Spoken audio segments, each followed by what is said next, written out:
Selamat hari Minggu Bapak Ibu, adik-adik yang pagi ini datang bersama Mama Papa.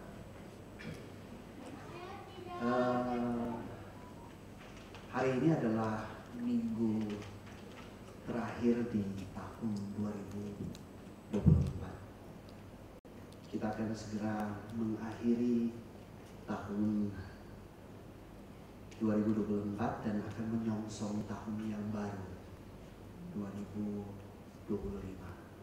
Bapak Ibu, kita bersyukur di minggu terakhir ini Allah kembali mengundang kita untuk datang beribadah kepadanya.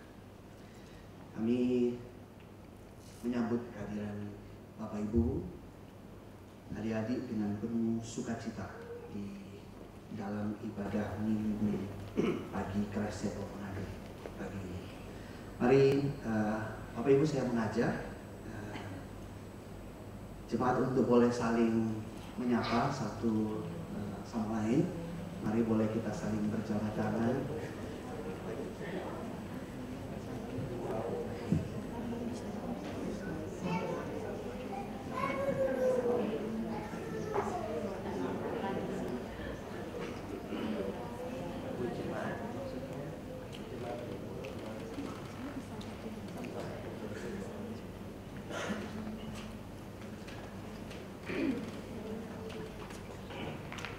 Ya, terima kasih. Kita akan segera memulai ibadah kita di pagi ini. Mari saya mengajak kita secara pribadi datang kepada Tuhan di dalam saat teduh kita. Kita memohon Roh Kudus menuntun kita di dalam ibadah kita pagi ini.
Dengarkanlah panggilan Allah yang memanggil umatnya melalui firman-Nya.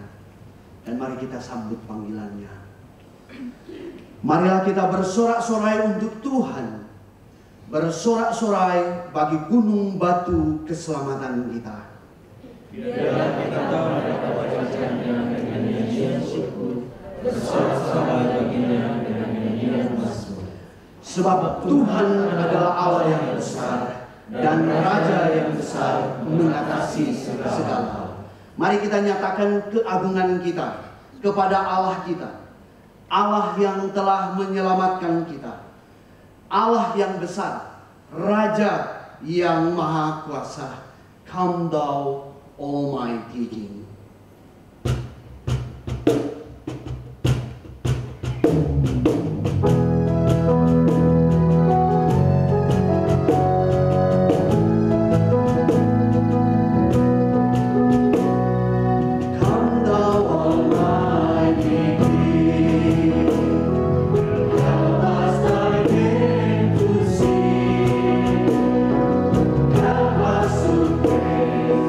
Father of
mengagungkan Engkau, Bapa yang Maha Mulia, Allah kami yang besar, Raja yang Maha Kuasa, Bapa yang telah menyatakan kasih-Mu melalui Sang Firman yang berinkarnasi. Kami diselamatkan. Terpujilah Engkau ya Bapa. Kami datang menyembah-Mu, memuji dan memuliakan nama-Mu. Kuduskanlah setiap kami agar kami berkenan di hadapan-Mu saat ini. Di dalam nama Tuhan Yesus, Sang Anak Allah yang Maha Tinggi, yang telah mengajar kami berdoa demikian. Bapa kami yang di surga, dikuduskanlah nama-Mu, datanglah kerajaan-Mu, jadilah kehendak-Mu di bumi seperti di surga. Berikanlah kami pada hari ini makanan kami yang secukupnya, dan ampunilah kami atas kesalahan kami, seperti kami juga mengampuni orang yang bersalah kepada kami. Dan janganlah membawa kami ke dalam pencobaan, tetapi lepaskanlah kami dari yang jahat. Karena Engkau yang mempunyai kerajaan, kuasa dan kemuliaan sampai selama-lamanya. Amin. Jemaat dipersilakan duduk. Mari kita mengaku iman kita secara komunal dengan membacakan pertanyaan yang ke-127 hingga pertanyaan 129 dari Katekismus Heidelberg. Apa doa yang keenam? Dan janganlah membawa kami di dalam pencobaan, tetapi lepaskanlah kami dari yang jahat. Artinya, kami sendiri begitu lemah, sehingga kami tidak sanggup bertahan sesaat pun. Tambahan pula musuh kami turun-temurun, yaitu iblis, dunia, dan daging kami sendiri, dengan tiada henti-hentinya menyerang kami. Maka sokong dan kuatkanlah kami dengan kuasa Roh-Mu yang kudus, supaya kami tidak kalah dalam peperangan rohani ini, tetapi selalu melawan dengan sekuat tenaga, sampai kelak kami oleh kemenangan akhir. Bagaimana saudara mengakhiri doa saudara ini? Karena Engkaulah yang mempunyai kerajaan dan kuasa dan kemuliaan sampai selama-lamanya. Artinya semua ini kami mohon kepadamu, karena Engkau sebagai Raja kami yang Maha Kuasa, berikat dan berkuasa, mengaruniakan kepada kami segala hal yang baik. Dan kami memohon semua ini supaya bukan kami, melainkan nama-Mu yang kudus, dipuji karenanya untuk selama-lamanya. Apa arti kata amin itu? Amin berarti hal ini benar dan pasti. Karena Allah pasti telah mengabulkan doaku, jauh lebih pasti daripada perasaan hatiku bahwa hal itu bukan darinya. Jemaat yang Tuhan Yesus kasihi, tidak ada kata terlambat bagi Allah. Ketika kita masih diberi kesempatan untuk melanjutkan hidup kita, bahkan ketika kita boleh Tuhan perkenankan berada di ujung tahun 2024, itu artinya Allah masih memberikan kesempatan kepada kita untuk bertobat dan berbalik kepadanya. Allah yang setia dan adil, Dia berkenan untuk mengampuni, berkenan untuk berbelas kasih kepada orang-orang yang sungguh-sungguh mengaku dosa-dosanya di hadapan Tuhan. Karena itu Bapak Ibu, jemaat yang Tuhan Yesus kasih, mari kita datang kepadanya. Mari datang kepadanya dengan hati yang remuk dan hancur. Mari dengan penuh kerendahan hati kita menaikkan pujian. Tercurah darah Tuhan Ibu sebelum kita membawa doa pengakuan kita kepadanya.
Mari saya mengajak secara pribadi kita datang kepada Tuhan. Mari kita bawa segala dosa dan kesalahan kita di hadapan-Nya di dalam doa pengakuan kita secara pribadi. Mari berdoa.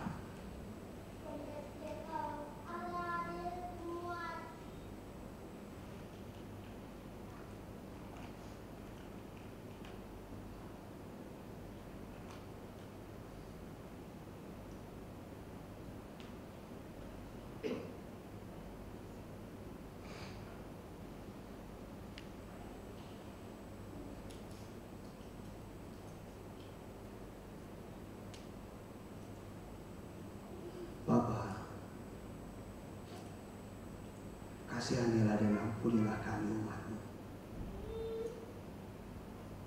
Baharuilah kami.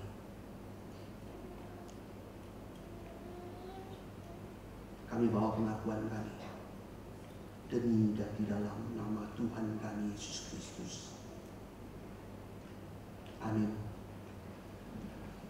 Dengarkanlah jaminan pengampunan dosa melalui Kisah Para Rasul pasal yang ke-10 ayat yang ke-43.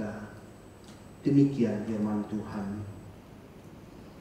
Tentang Dialah semua nabi bersaksi bahwa barang siapa percaya kepadanya, ia akan mendapat pengampunan dosa oleh karena namanya. Jemaat yang Tuhan Yesus kasihi, kita akan membawa syafaat kita di hadapan Tuhan di dalam ibadah pagi ini. Mari saya mengajak kita untuk sama-sama berdoa.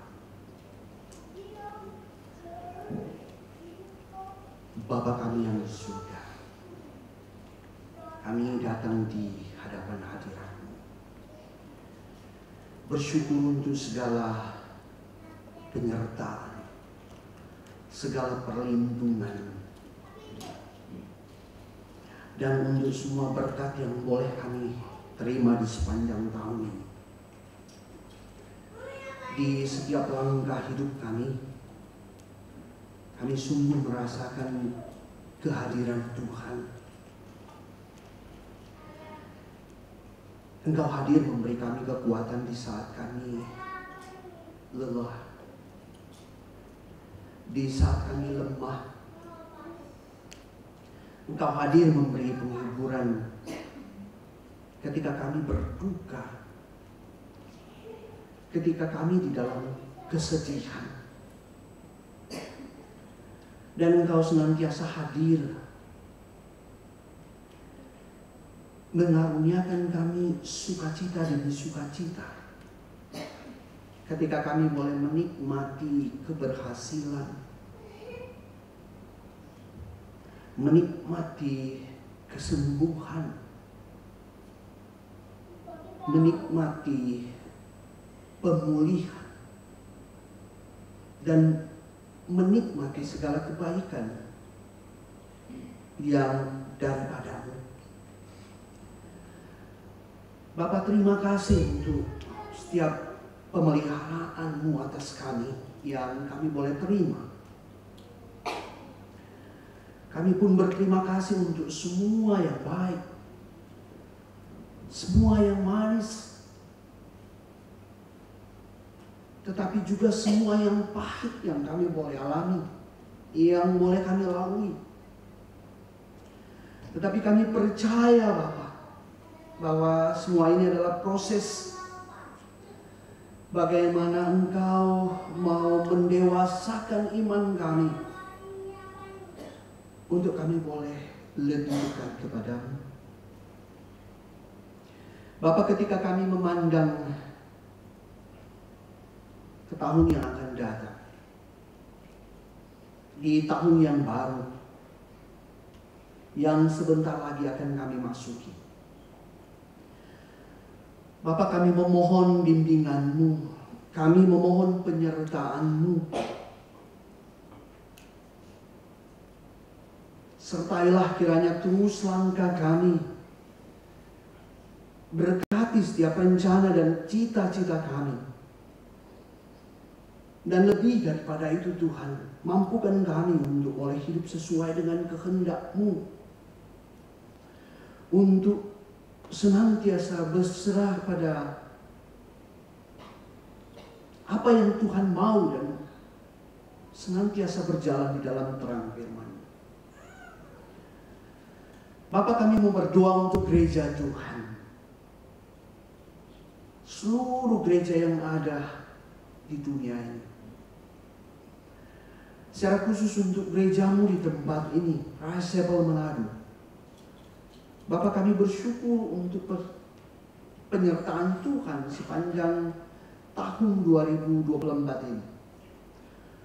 Untuk setiap pelayanan yang Tuhan perkenankan kami kerjakan.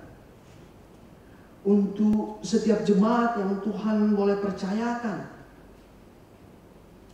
Untuk setiap firman dan sakramen yang boleh kami terima. Bapa, kiranya semuanya ini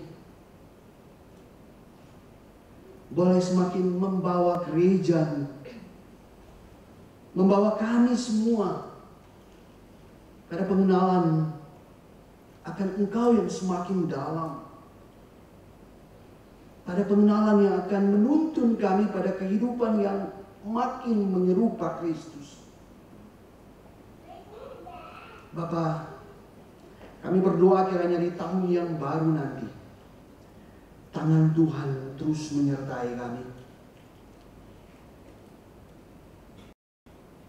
Bapa, kiranya melalui gerejamu ini, Injil terus boleh diberitakan. Kristus senantiasa dimuliakan. Kristus senantiasa menjadi pusat, menjadi yang utama dan yang senantiasa menggerakkan setiap pelayanan yang akan kami kerjakan nanti. Bapa, dalam doa ini kami pun membawa bangsa kami. Kami bersyukur untuk penyertaan Tuhan atas bangsa kami selama tahun 2024 ini. Dengan berbagai agenda besar yang telah kami lewati. Bapa, kami terus memohon perlindungan dan berkat-Mu atas bangsa ini. Kau kiranya yang menolong, Kau kiranya yang menuntun bangsa ini. Bapa di dalam surga,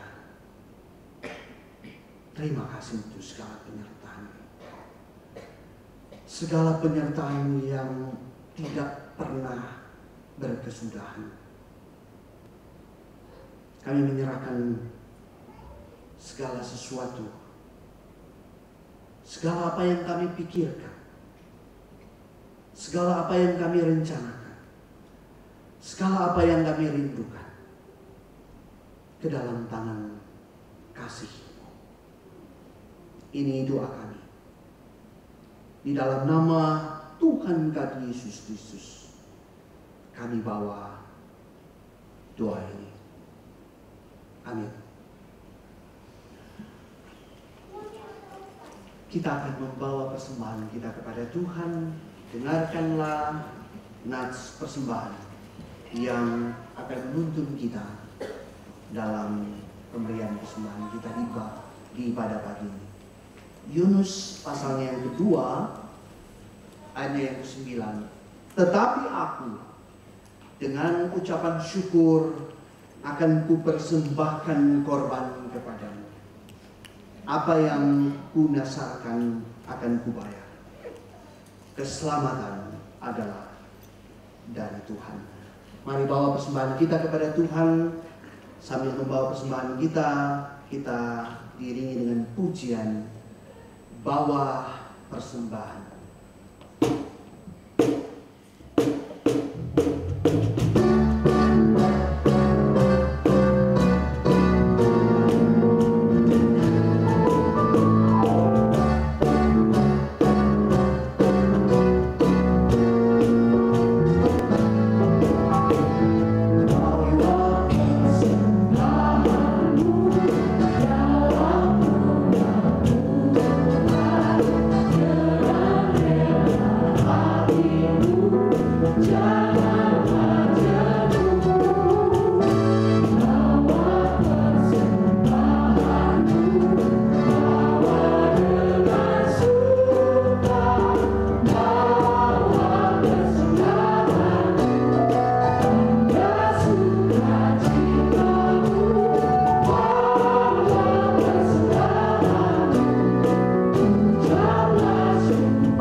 ucapan syukur kami mempersembahkan persembahan kami kepadamu. Kami bersyukur karena melalui persembahan kami ini, Tuhan perkenankan kami untuk boleh berbagian dalam pekerjaan pelayanan di dalam gereja melalui Christ Chapel Manado. Bapak, sesungguhnya apa yang kami persembahkan tidak dapat dibandingkan dengan Kristus yang Engkau sendiri persembahkan bagi kami menjadi korban penghapus dosa kami. Terima kasih Bapak, Kau berkenan kepada kami untuk membawa persembahan di hadapan-Mu pagi ini. Terimalah kiranya persembahan kami ini dan berkati gereja yang Tuhan percayakan untuk mengelola persembahan ini. Di dalam nama Tuhan Yesus kami bawa persembahan kami. Amin. Jemaat disilakan duduk. Tuhan membarui umatnya melalui firman, dan pemberitaan firman pagi ini akan dilayani oleh Penatua Davina.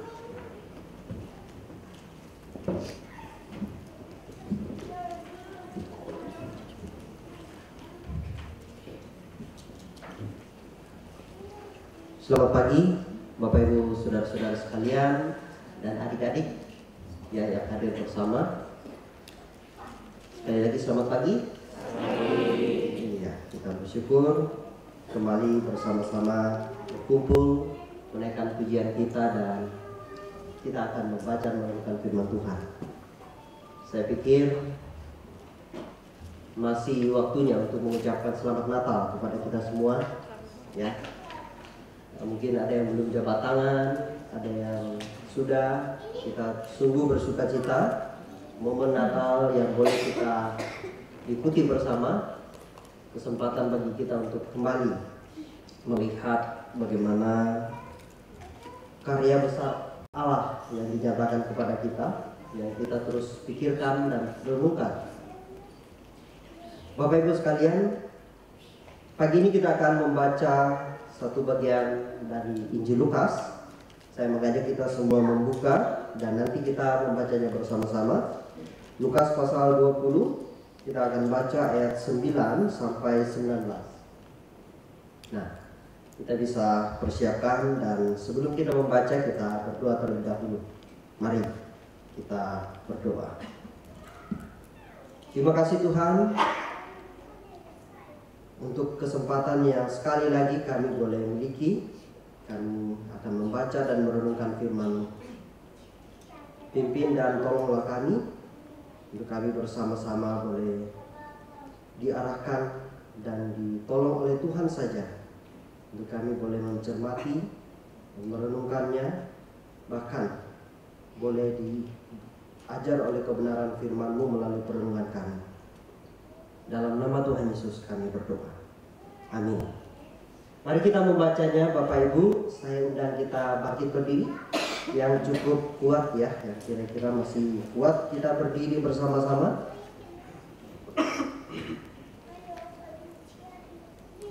Kita membaca mulai dari ayat 9. 1, 2, 3. Yesus menyampaikan perumpamaan ini kepada orang banyak. Seseorang membuat kebun anggur, kemudian dia menyewakannya kepada petani-petani, lalu berangkat ke negeri lain untuk waktu yang agak lama. Ketika sudah tiba musimnya, dia mengutus seorang hamba kepada petani-petani itu supaya mereka menyerahkan sebagian dari hasil kebun anggur itu kepadanya. Namun petani-petani itu memukul hamba itu dan menyuruhnya pulang dengan tangan hampa. Sesudah itu dia mengutus seorang hamba yang lain, tapi hamba itu juga dipukul dan dipermalukan oleh mereka, lalu disuruh pulang dengan tangan hampa. Selanjutnya dia mengutus hamba yang ketiga, tapi orang itu juga dilukai oleh mereka, lalu dilemparkan keluar. Kata Tuhan kebun anggur itu, apa yang harus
Silakan duduk Bapak Ibu.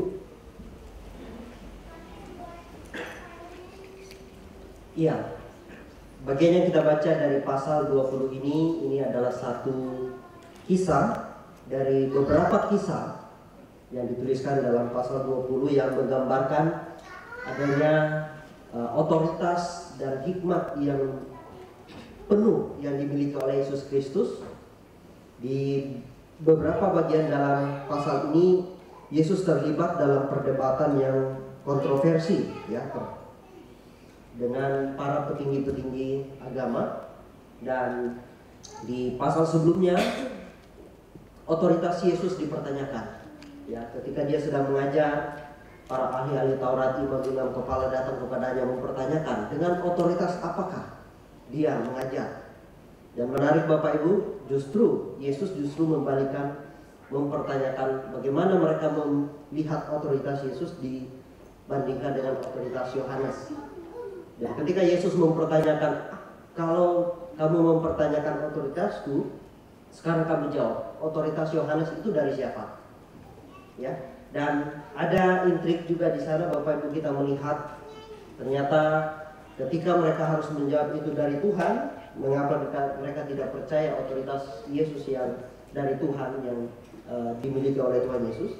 Sementara ketika mereka mengatakan itu dari manusia, maka mereka juga akan mendapatkan penilaian dari orang banyak.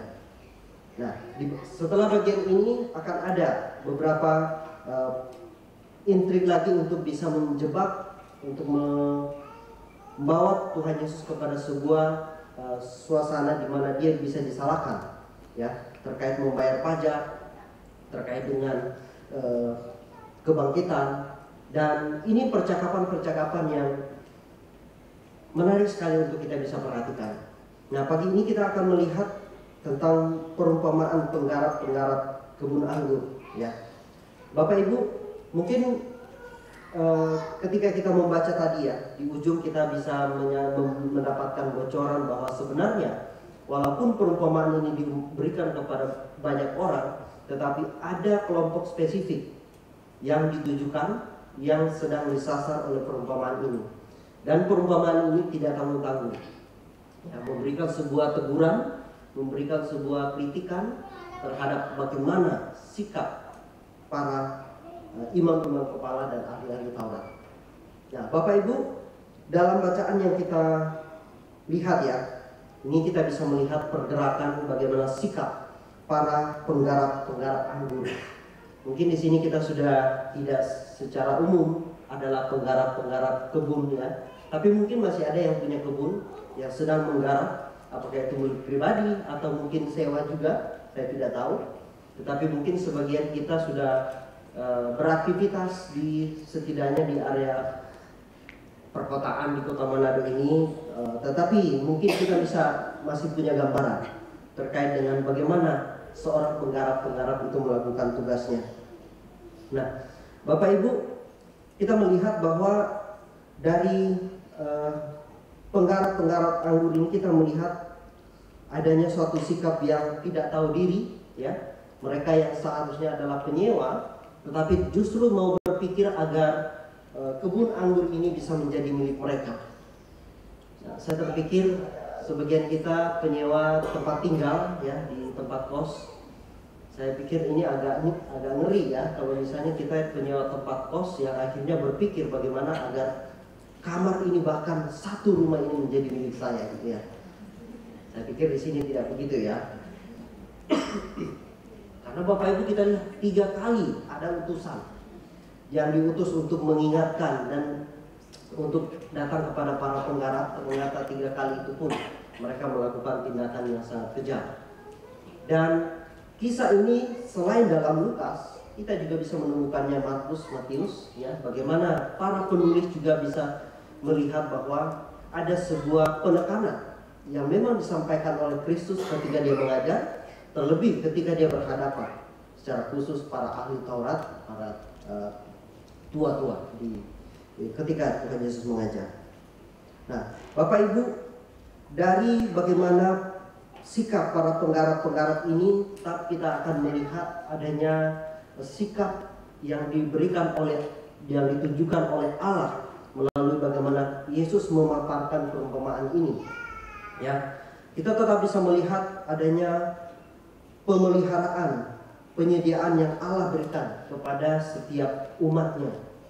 Tuhan menggambarkan bahwa pemilik tanah mempersiapkan kebun anggur, yang ini melambangkan pemeliharaan dan penyediaan bagi umat yang diberikan Tuhan kepada umatnya. Dan ini mencerminkan bagaimana persiapan dan pengharapan Allah yang dipenuhi yang penuh kasih bagi orang Israel, ya. Terlebih lagi kepada seluruh umat beriman yang percaya kepadanya. Kisah ini dimulai dengan penggarap, seorang tuan yang menyiapkan sebuah kebun. Dan di sana kita bisa melihat ada sebuah tindakan aktif. Dan setelah dia memiliki kebun itu, dia melibatkan para penggarap-penggarap untuk bisa mengelolanya. Nah, beberapa bacaan yang memang kita akan lihat ketika Tuhan Yesus mengajar, dia akan menggambarkan setiap umat percaya itu adalah pengelola-pengelola. Bahkan dalam perenungan-perenungan dan doa persembahan, ketika kita mendoakan persembahan kita juga bisa melihat bahwa kita yang memberikan persembahan ini adalah penata layan yang Tuhan sudah berikan kepercayaan, mendapatkan uang, mendapatkan penghasilan dari pekerjaan kita, dari mengelola alam ciptaan Tuhan, dan kita diajar untuk juga memberikan persembahan kepada Dia. Tidak sedikit bagian di dalam Alkitab yang kita memang melihat bagaimana Tuhan menyiapkan dan melibatkan umatnya untuk berbahagia. Nah, sehingga dalam kehidupan kita tadi, dalam liturgi kita terus mengingat, kita memikirkan ini adalah akhir tahun, tetapi kita juga terus perlu mengingat bahwa banyak kesempatan-kesempatan yang Tuhan berikan kepada kita untuk berbahagia. Berbahagia apakah di tahun ini dan tahun selanjutnya, bagaimana Tuhan akan memakai kita, menolong kita dan melibatkan kita sebagai penata layan dalam keluarga, bahkan di tempat kerja kita masing-masing. Tuhan tetap memberikan pemeliharaannya, pertolongannya kepada setiap umatnya, melibatkan mereka, karena memang Tuhan memanggil kita dan Tuhan memperlengkapi untuk kita bisa melayani Dia. Nah, Bapak Ibu, lanjutan dari kisah yang kita baca ini, ya, sebelumnya setelah para imam-imam kepala mempertanyakan otoritasnya, ini adalah perumpamaan yang memberikan gambaran terkait dengan seharusnya siapa yang sedang memegang otoritas dalam pelayanan yang sedang Kristus lakukan. Nah, bagi para imam dan ahli Taurat, bagi telinga mereka, perumpamaan ini mudah ditebak, ya, kemana arah dan tujuannya. Perumpamaan kebun anggur ini menegaskan bahwa yang mempunyai hak, yang sedang berkuasa adalah sebagai pemilik, itu adalah Tuhan Allah sendiri. Namun para penggarap itu bertindak seolah-olah itu adalah milik mereka. Bagaimana mereka memimpin peribadatan, memimpin hal-hal spiritual, itu seolah-olah para pemimpin ini sudah menganggap bahwa mereka lah yang berhak untuk bisa mendapatkan kredit dari setiap apa yang mereka kerjakan. Nah, di akhir dari bacaan kita tadi, kita melihat bahwa dengan cepat juga mereka boleh mengerti bahwa ternyata kita lah yang disasar oleh perumpamaan ini. Nah, Bapak Ibu, selain bagaimana Pak Tuan menyiapkan kebun anggur, kita juga melihat bahwa di sini memang akhirnya ada penolakan-penolakan yang disampaikan kepada para utusan. Ya, para penggarap yang dalam hal ini melambangkan pemimpin-pemimpin agama, berulang kali menolak dan mencelakakan hamba-hamba yang diutus oleh pemilik tanah. Ya, ini mewakili para nabi yang diutus Tuhan, yang juga menyoroti pemberontakan penolakan yang terus menerus terhadap para utusan Tuhan sepanjang sejarah yang kita bisa lihat. Ini perumpamaan yang bisa dibilang memang sedikit merangkum bagaimana sejarah perjalanan Tuhan terhadap umatnya.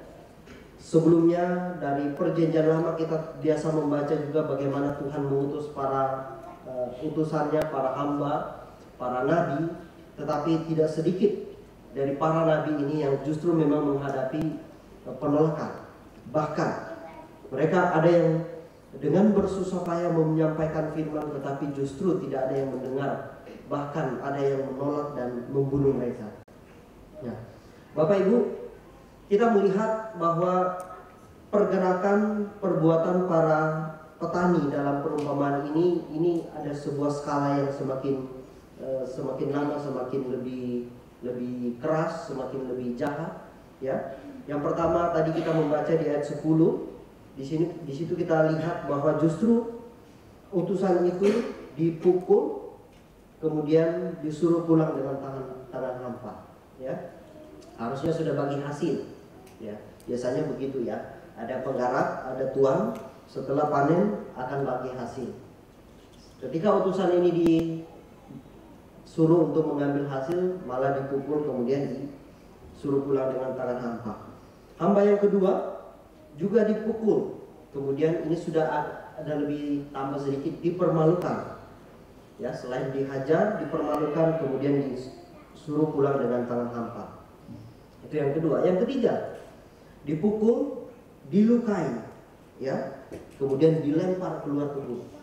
Jadi tindakannya semakin lama semakin brutal. Bagaimana utusan ini diperlakukan. Dan di bagian yang terakhir di ayat 14 dan 15, anaknya yang terkasih, ya, mereka melemparkannya ke kebun anggur dan membunuhnya. Ini sebuah penggambaran utusan-utusan Tuhan kepada umat Israel dalam sepanjang sejarah diperlakukan. Bahkan di bagian akhir kita melihat Kristus sendiri yang hadir, dan itu pun mereka bunuh. Bapak Ibu, saya memikirkan dan merenungkan bagaimana skala, ya, tindakan para penggarap yang semakin hari semakin kasar, semakin jahat. Ini memang menggambarkan kehidupan kita sebagai orang berdosa di hadapan Tuhan. Kita sadar atau ketika kita tidak sadar, kita perlu hati-hati bahwa semakin lama keberdosaan kita itu akan semakin jauh daripada Tuhan. Semakin lama kita akan semakin keberdosaan manusia itu akan semakin memikirkan hal-hal yang baik menurut pandangan dia. Dan akibatnya adalah apa? Semakin berputar-putar di situ dan akan semakin jahat. Nah, Bapak Ibu, di bagian ini juga saya berpikir bahwa baik untuk kita coba berhenti sejenak juga untuk memikirkan kehidupan kita setidaknya di sepanjang tahun ini. Apakah keberadaan kita yang mengaku kita adalah orang berdosa, apakah ternyata selama ini semakin lama kita justru juga semakin jauh daripada Tuhan? Bagaimana kita melihat diri kita, merenungkan kita sebagai orang yang memang bergumul dalam keberdosaan kita? Sekiranya mungkin ada di antara kita yang justru memang melihat, iya ya, semakin lama mungkin saya memang terlibat banyak dalam kegiatan gereja, tetapi di hadapan Tuhan kita perlu jujur. Kita perlu jujur dan perlu terus datang dengan sebuah pengakuan. Sekiranya selama ini ternyata kita semakin jauh daripada Tuhan, ini waktunya untuk kita mau duduk diam, datang kepada Tuhan, mohon belas kasih-Nya, agar menolong dan memampukan kita untuk sungguh-sungguh menjadi orang-orang yang mau taat kepada kehendak-Nya dan hidup untuk kemuliaan-Nya.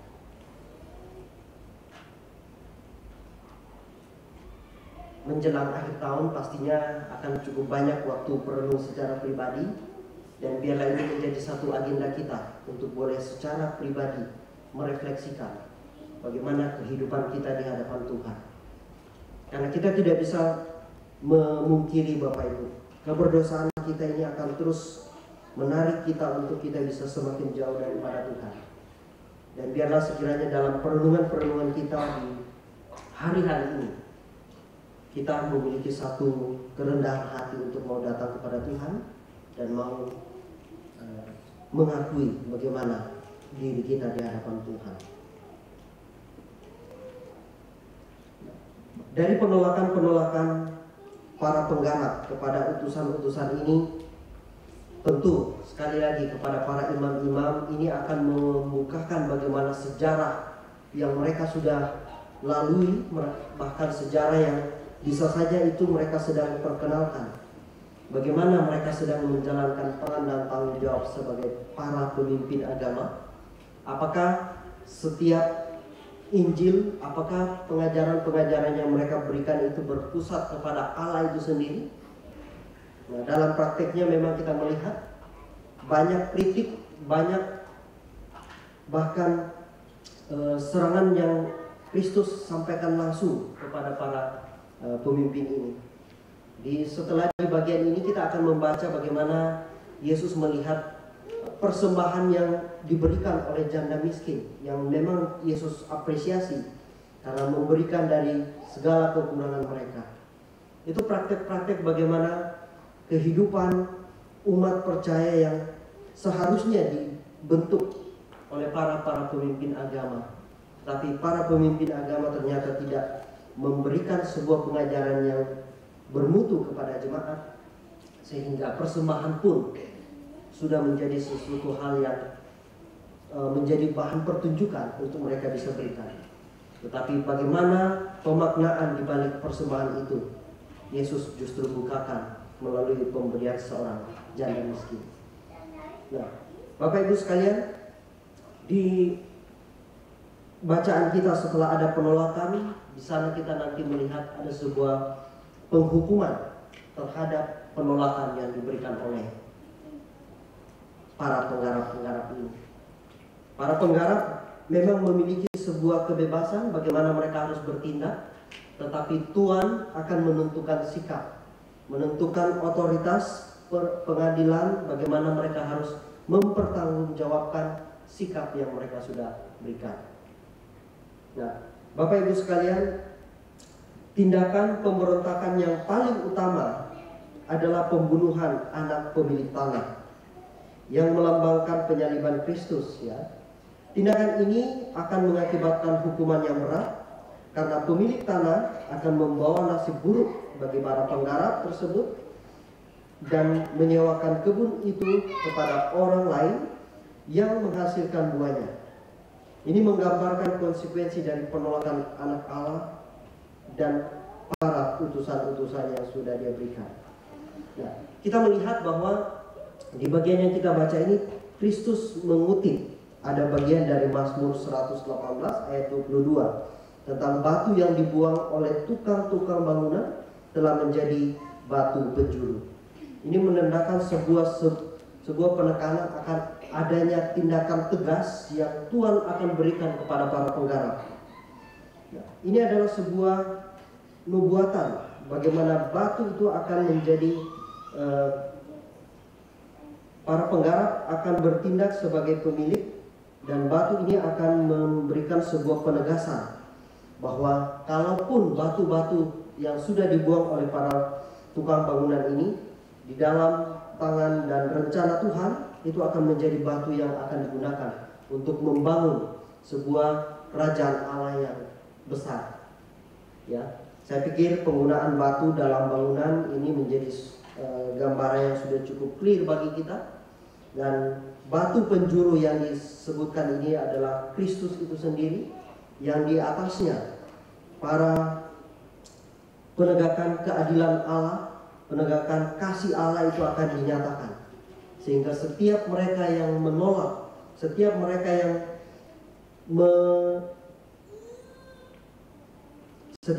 menolak dan menghindar, bahkan melawan kepada batu yang besar ini, batu penjuru ini, mereka akan hancur, mereka akan mendapatkan kebinasaan.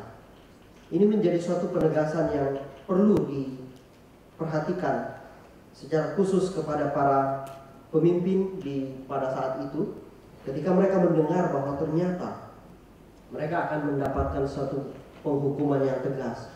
Nah, tentu mereka akan berpikir bagaimana caranya untuk bisa lepas dari penghukuman itu. Nah, tetapi penekanan Kristus ini memberikan sebuah penjelasan bahwa setiap orang yang jatuh ke atas batu itu akan hancur, siapa yang ditimpa batu itu juga akan gemuk. Penghakiman dan penentuan akan kebenaran Allah di dalam Yesus Kristus itu akan dinyatakan dengan jelas. Setiap yang menolak Kristus tentu akan mendapatkan penghakiman, dan siapa yang akan menerima Kristus di bagian akhir nanti juga kita tadi juga sudah membaca bahwa Tuhan juga akan memberikan kepercayaan kepada siapa Tuhan akan mempercayakan kebun anggur itu selanjutnya. Bapak Ibu merenungkan bagaimana penghakiman yang sungguh-sungguh Tuhan akan juga berikan terhadap penolakan akan Kristus yang hadir ke dalam dunia ini, menjadi sebuah bagian yang saya pikir perlu terus untuk kita pikirkan dan renungkan juga. Sebagaimana selama ini kita terus mendengarkan akan janji juru selamat, janji hidup kekal, janji keselamatan. Kadang-kadang mungkin kita lupa juga bahwa ternyata di balik yang namanya keselamatan itu akan ada juga yang namanya penghukuman. Ya, selalu akan kita perlu lihat bersama agar berita tentang Kristus yang kita katakan ini adalah sebuah kabar sukacita. Kita juga perlu terus menyadarkan, apakah itu diri kita, bahkan komunitas kita, bahwa ada juga berita buruk. Ketika menolak Kristus, berarti siap dengan segala konsekuensi yang ada. Dan dalam membawa berita keselamatan ini, para penggarap, ada yang dilukai, ada yang dipermalukan, ada yang dibunuh, Kristus sendiri dibunuh. Saya pikir itu akan menjadi bagian kita juga. Dan apakah kita juga mau terus memperjuangkan ini? Ketika kita melihat ini adalah berita sukacita yang perlu terus kita bawa, kita akan, saya tidak tahu, Tuhan akan perkenankan kita menjadi utusan yang mana. Oke, yang pertama, kedua, tentu kita tidak bisa memilih. Saya mau dipermalukan saja atau saya mau yang enak-enak saja. Ya. Di penghujung tahun ini, bahkan mempersiapkan tahun yang baru, saya pikir kita juga memiliki sebuah harapan tentunya. Tetapi mental kita mari kita bentuk agar kita bukan hanya orang yang memikirkan sesuatu yang bisa berjalan dengan lancar, tetapi kita menjadi orang-orang yang juga terus sungguh-sungguh punya satu keberserahan kepada Tuhan, tekad untuk mau berdiri, berjuang, mengerjakan apa yang Tuhan inginkan. Ketika kita akan dipermalukan ataupun ketika kita akan dilukai, kita akan tetap menjadi utusan-utusan yang mau bekerja bagi kemuliaan Tuhan.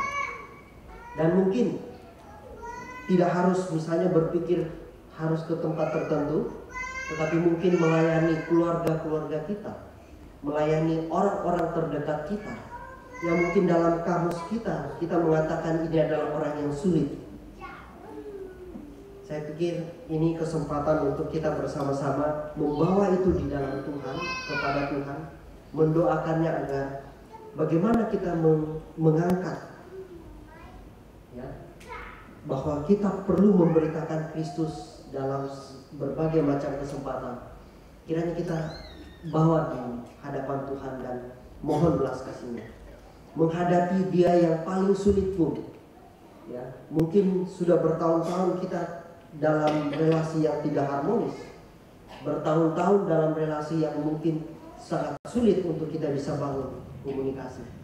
Tetapi dengan satu kesadaran, saya membawa berita keselamatan, saya memiliki Kristus yang menolong saya, memampukan saya.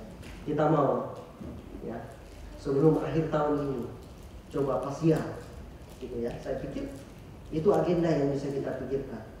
Boleh pasiar, boleh bicara dari hati ke hati, lalu kita bisa berdiskusi, memikirkan bagaimana kita akan membangun kehidupan selanjutnya, menjalaninya dalam terang kebenaran berdasarkan kasih yang ada kepada Tuhan. Penghakiman jelas kepada penolakan akan Kristus. Oleh karena itu, kita perlu bawa kabar sukacita. Kita perlu kumandangkan, kita perlu beritakan. Sebagaimana berita Natal yang terus kita dengarkan.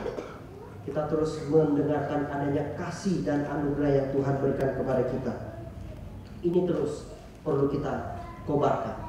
Kita perlu terus pikirkan dan lakukan dengan sengaja. Apa yang kita bisa lakukan agar penghakiman dari Allah itu terus nanti kita bisa serukan juga. Bapak Ibu sekalian, di bagian akhir di perenungan ini saya juga mau menyampaikan terkait satu hal lagi, bahwa sebagaimana utusan-utusan yang sudah disampaikan oleh pemilik kebun, ya, para utusan-utusan Tuhan, bahkan Kristus dalam sejarah yang kita sudah lihat, ternyata tidak semudah yang kita pikirkan. Dalam sepanjang sejarah kita justru melihat Kristus justru dipermalukan di atas kayu salib, justru juga memiliki sebuah penolakan yang benar-benar besar. Ini adalah sebuah penghinaan yang sangat besar sepanjang sejarah. Tetapi Bapak Ibu, Tuhan tetap memberikan anugerahnya kepada setiap mereka yang percaya kepada Kristus yang telah digantung di kayu salib ini. Pengorbanannya justru menjadi sebuah dasar kepada umat percaya untuk terus menyatakan kerajaan Allah di tengah-tengah dunia ini.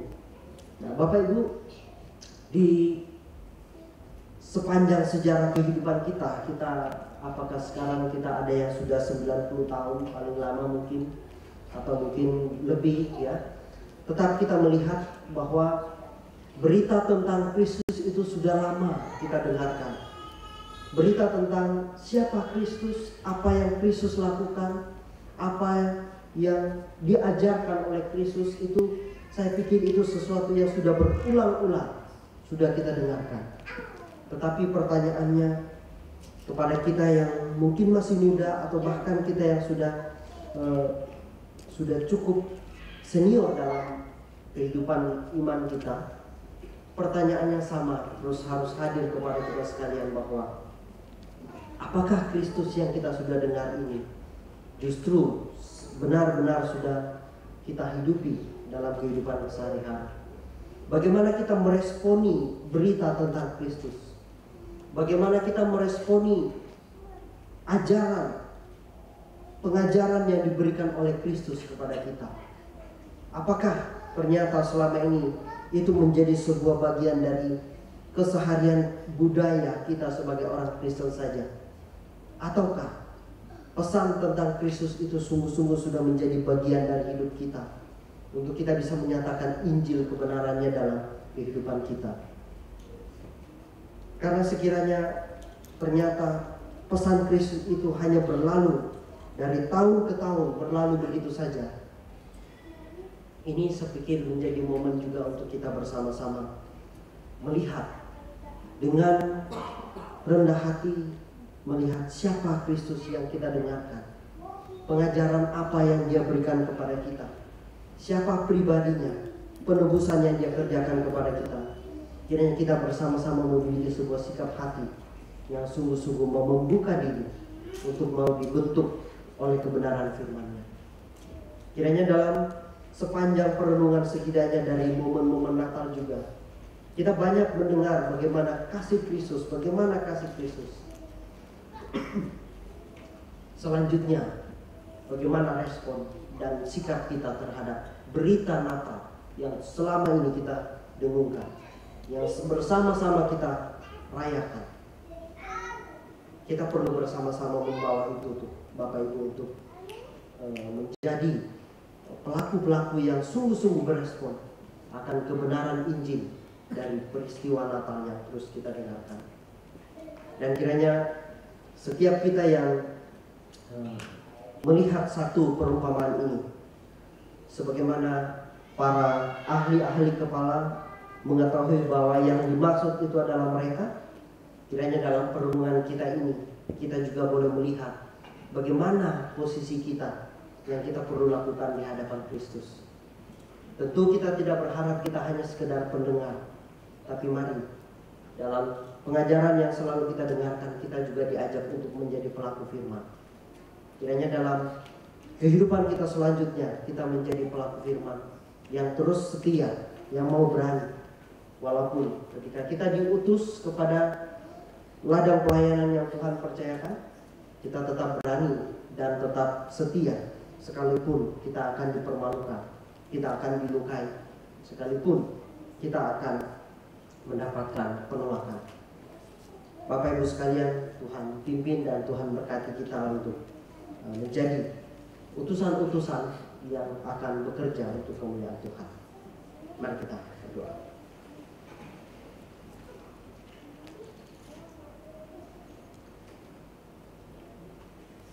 Terima kasih ya Bapa di surga,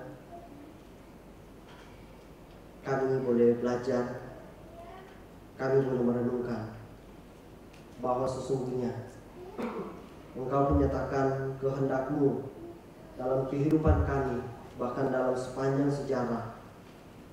Karya penebusan Engkau kerjakan, dan Engkau boleh tunjukkan itu kepada kami sekalian melalui firman yang tertulis dalam Alkitab.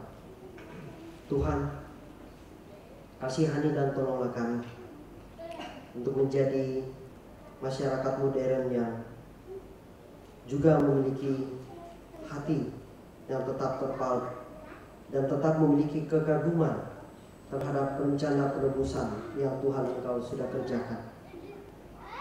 Sehingga kami di saat ini ya Tuhan, setelah kami mendengarkan berbagai macam perenungan bagaimana penebusan yang sudah dikerjakan itu, kasihani dan tolong kami untuk kami berespon menjadi pelaku firman, untuk menjadi utusan-utusan-Mu Tuhan, menjadi utusan-utusan yang berani, yang tetap setia dan mau mengerjakan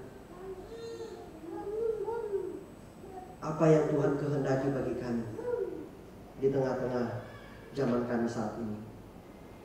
Kasihani Tuhan, kami yang muda, kami yang masih kecil, yang sudah dewasa, dalam setiap kapasitas kami, pakai dan perlengkapi kami Tuhan. Ini syukur kami, doa kami, dalam nama Tuhan Yesus kami berdoa. Amin. Terima kasih Bapak Ibu sekalian.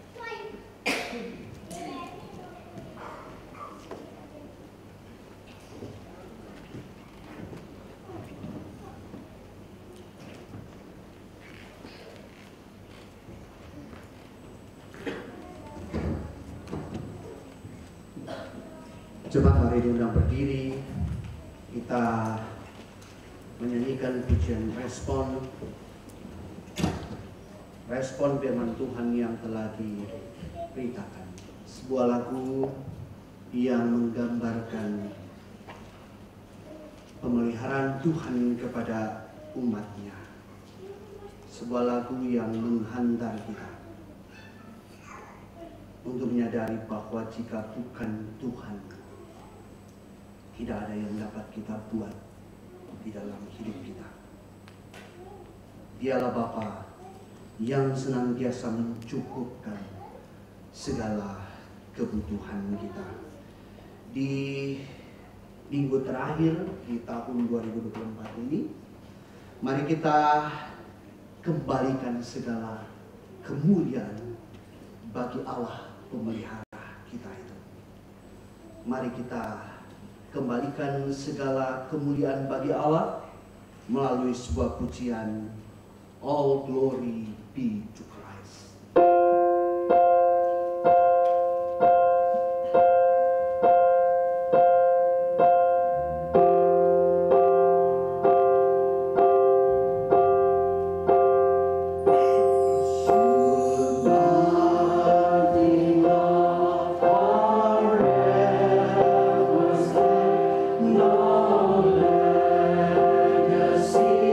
Survive.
Ibu, sebelum kita kembali ke dalam kehidupan kita, terimalah berkat daripada Tuhan. Tuhan memberkati engkau dan melindungi engkau. Tuhan menyinari engkau dengan wajah-Nya dan memberi engkau kasih karunia.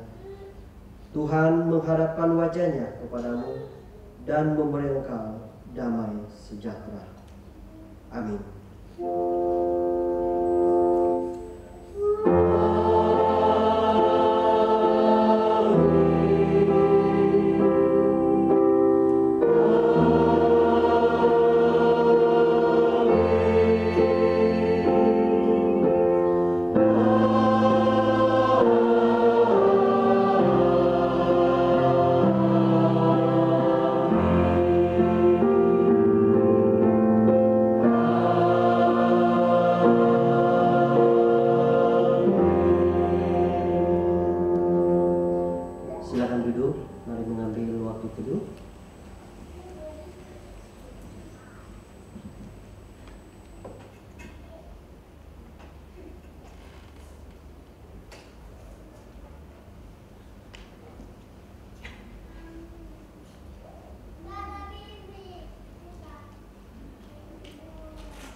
Waktu teduh selesai. Demikian ibadah minggu di pagi ini. Bapak Ibu, ada beberapa pengumuman terkait pelayanan di minggu berjalan ini. Tapi sebelum saya menyampaikan beberapa pengumuman itu, apakah ada dari Bapak Ibu yang hari ini baru pertama kali hadir di dalam ibadah Minggu Kresek Manado? Apakah ada? Jika ada, boleh angkat tangan supaya kami menyambut Bapak Ibu. Kalau ada, ya. Oke, Bapak Ibu, ada beberapa pengumuman yang Bapak Ibu boleh perhatikan. Yang pertama, sesudah ibadah ini ada ibadah nursery, Sunday school, dan youth sesudah ibadah ini, dan akan dilaksanakan di UPH Learning Hub. Yang kedua, ibadah awal tahun tanggal 1 Januari 2025 sekali lagi Bapak Ibu dilaksanakan pada pukul 10 pagi. Jadi sekali lagi dilaksanakan pada pukul 10 pagi.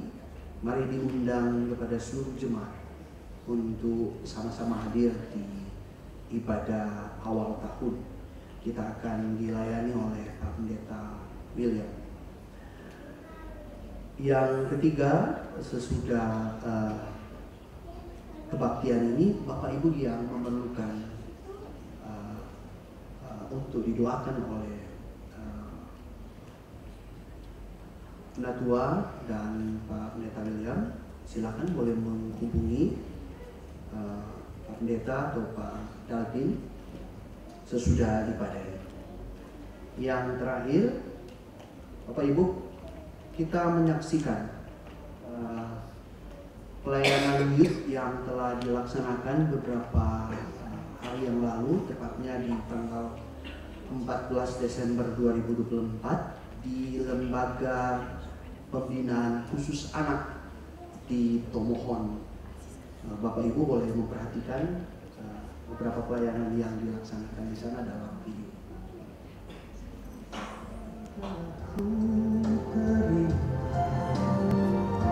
Sempat membuatku terpesona, apa yang tak pernah kupikirkan, itu yang kau sediakan bagiku. Siapakah aku